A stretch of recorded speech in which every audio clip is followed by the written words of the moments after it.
guys, it's Zimba.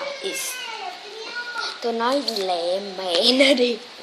Xin chào các bạn, mình tên là Bùi Giang Hưng. Hôm nay mình sẽ cho các bạn coi bài Zimba của mình nhé. Đây là bài Zimba của mình.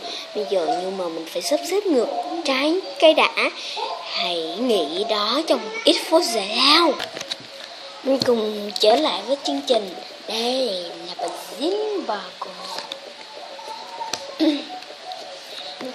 Có nhiều chức năng đấy. Xem nào.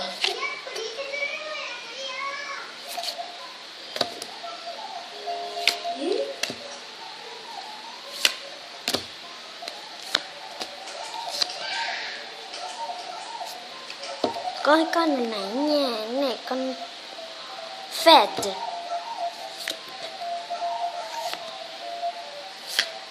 Nếu mà các bạn nhìn không rõ thì tự mà chậm lại ha.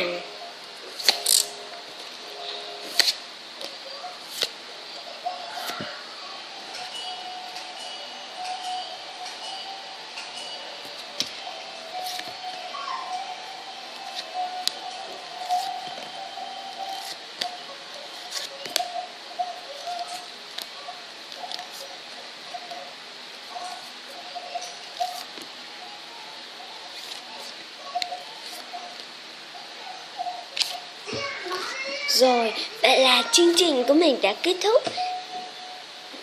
Con rối giao sơ sẽ chúc các bạn ngủ ngon nào.